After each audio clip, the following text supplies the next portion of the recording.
पीछे की तरफ है सर।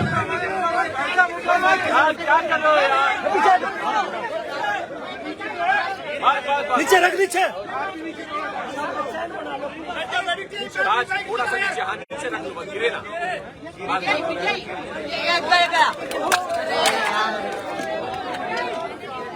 क्या कर रहे हो गुरु? भाई छोड़ दो इसको, छोड़ दो आप इसको। भाई हाथ रख लो यार, हाथ रख लो। बैठ जा। पकड़ लो और पकड़ लो।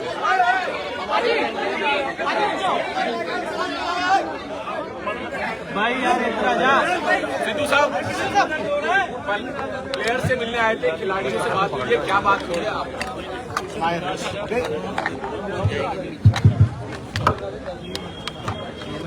नीचे कर। देखिए, बड़ा संजीदगी वाला मामला है, इसलिए मैं ताड़ी वाड़ी कोई ना बजाए, कोई नारा वारा ना बजाए। मैं अपने स्पोर्टिंग हीरोज के लिए आया हूं और मैं ये जानता हूं कि स्पोर्ट एक साधना है। 140 करोड़ में जब कोई महिला अकेली मेडल जीतती है तो वो एक तपस्वी है और वो रोल मॉडल है, जिसकी प्रेरणा से करोड़ों लोग खेल जगत में वो प्रयास करते हैं, जिससे देश गौरवान्वित होता है। ये रियल हीरो नहीं है गुरु, ये रियल हीरोज हैं जो मिट्टी से मिट्टी होते हैं। इसलिए इसको छोटे दायरे में बिल्कुल मत रखना। ये छोटे दायरे की बात नहीं है, ये पार्टियों से उठ के ऊपर ये देश की सभी औरतों के सम्मान की लड़ाई है और ये सीमित नहीं किया जा सकता। इसे उसी नजर से देखना होगा। अब देश के लिए सवाल यह है कि क्योंकि दोषी एक बड़ा आदमी है, तो क्या यह सिस्टम उसे सुरक्षा कवच पहना रहा है या मंशा सजा देने की है? किसी भी केस की बुनियाद एफआईआर होती है और एफआईआर एक पब्लिक डॉक्यूमेंट है। अभी तक वो डॉक्यूमेंट पब्लिक नहीं हुए। मेरा सवाल है, 10 दिन क्यों लगे एफआईआर दर्ज कराने में? अहम बात यह है कि women of esteem, recognition, champions, अगर उनका यह हाल है, अगर उनको 10-10 दिन सड़कों पे भटकना पड़ रहा है, तो एक आम नागरिक का क्या हाल होगा? ये सारा देश सवाल कर रहा है। ये सिस्टम पे सवाल है, ये मेरी निजी लड़ाई नहीं है। और मैं आपको बता दूं, justice delayed is justice denied. अगर ज्यादा देर ये जस्टिस डिनाई हुआ तो सिद्धू जान की बाजी लड़ाएगा, जान की बाजी। और मैं फड़ नहीं मारता हूं। सबसे पहली बात, कार्रवाई दोषी पे नहीं, उस अफसर पे भी कीजिए जिसने 10 दिन एफआईआर दर्ज नहीं की।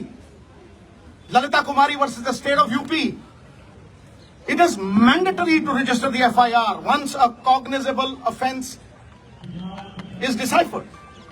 और वो जो cognizable offense proven हो गया है, तो फिर उसकी ऑप्शन नहीं है, उसे FIR दर्ज करनी पड़ेगी। और अगर वो नहीं करता तो 166 के तहत 2 साल कैद भी हो सकती है। नंबर 2, सबसे बड़ा सवाल कि दोषी एक डोमिनेंट पोजीशन पे है,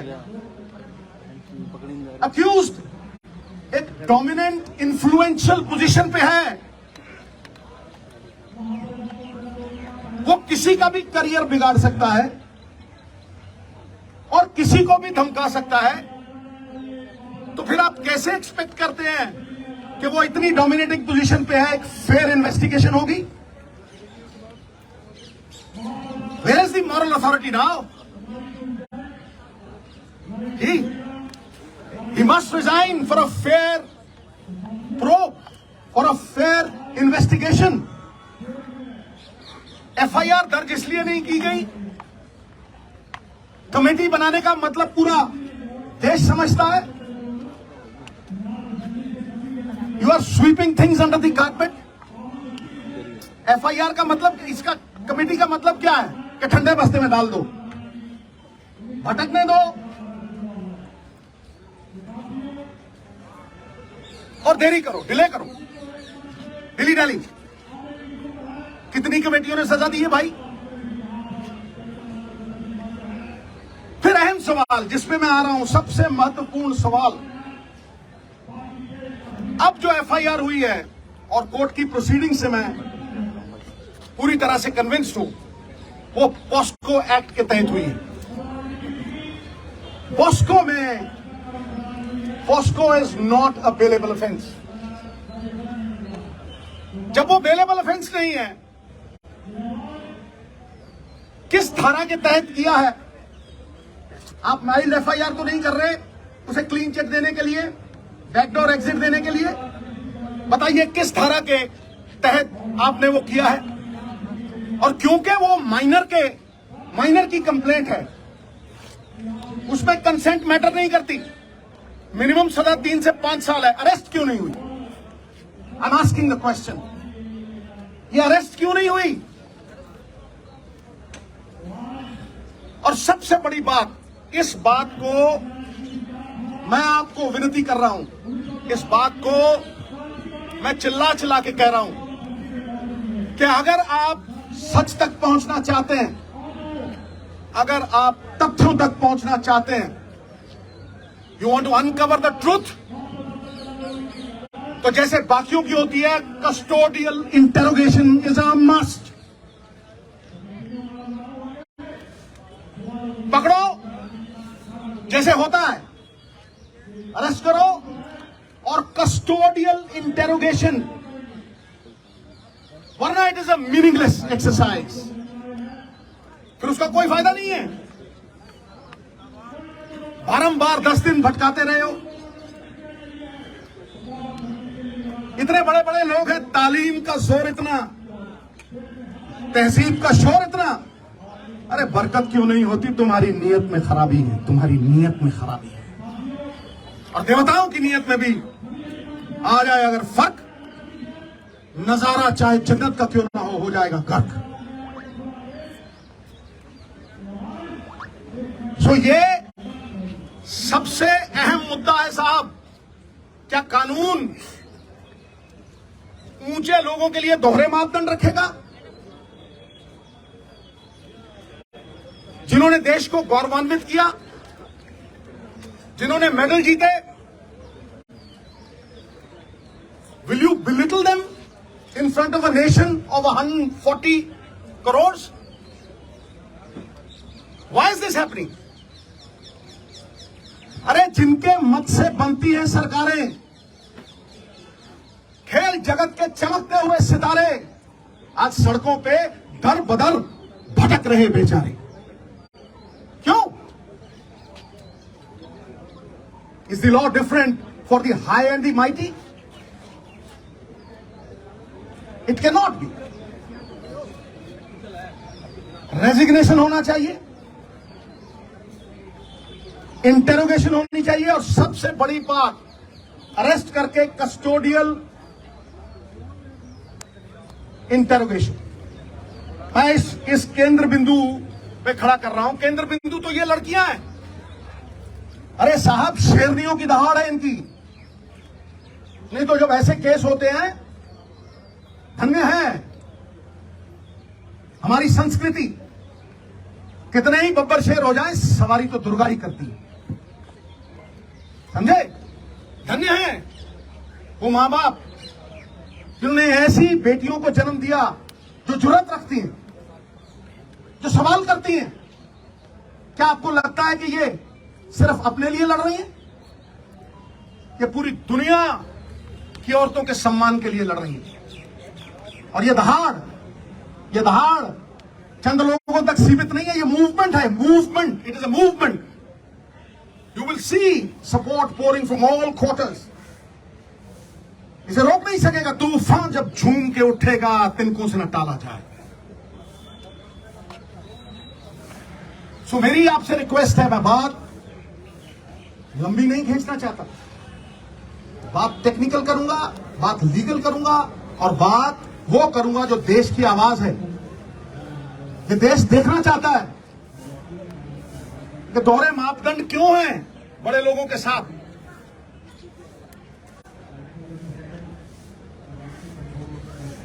सही और गलत की लड़ाई में न्यूट्रल में नहीं रह सकते आप, आपको पक्ष लेना पड़ेगा, आपको पक्ष लेना पड़ेगा। सत्य तक पहुंचने के लिए, आम आदमी में विश्वास जगाने के लिए लखीमपुर खीरी की तरह मत कर देना। मैं कहता हूं किसी पार्टी का हो, कोई भी हो, ये पक्षपात क्यों कि तुम करो तो न्यारी लीला, कोई और करे तो कैरेक्टर ढीला। ताड़ी नहीं भाई, ताड़ी नहीं। ये लोगों का दुख, दर्द, तकलीफ है। एक स्पोर्ट्समैन होने के नाते मैं जानता हूं पसीना बहाए बिना यह अचीवमेंट नहीं हो सकती। इनके सेल्फ एस्टीम को ठेस पहुंचाना इज हर्टिंग नेशनल प्राइड। तो मैं आखिर में आपको लिखित प्रेस नोट भी दूंगा और मैं लिखित देने से पहले चंद लाइनें कहना चाहता हूं कि हो चुकी है पीर पर्वत सी पिघलनी चाहिए, इस हिमालय से कोई गंगा निकलनी चाहिए। सिर्फ हंगामा खड़ा करना मेरा और इनका मकसद नहीं, सारी कोशिश है कि यह सूरत बदलनी चाहिए। फिर मेरे दिल में ना सही तो तेरे दिल में ही सही, हो कहीं भी आग लेकिन आग जलनी चाहिए, सूरत बदलनी चाहिए। बहुत बहुत धन्यवाद, बहुत बहुत शुक्रिया। मुझे इतना ही कहना था और इतना अगर आपके माध्यम से चला गया तो ये मूवमेंट को और बल मिलेगा। और मैं फिर दोहराता हूं, ये लड़ाई इनकी नहीं है, ये घर घर की लड़ाई है। ये किसी के साथ भी हो सकता है, this can happen to anyone. इसलिए सब मिलकर ये लड़ाई लड़ें, पार्टियों से ऊपर उठ के ये लड़ाई लड़ें। ये पांचों उंगलियां कोई टेढ़ी है, कोई लंबी है, कोई छोटी है, लेकिन जब इकट्ठा हो जाती हैं तो अपनी ताकत से 1000 गुना बोझ उठा लेती हैं। It's great to see you here. Thank you for watching our work. If you haven't subscribed yet, don't forget to click the bell icon and subscribe to Mojo Story and support independent, robust journalism.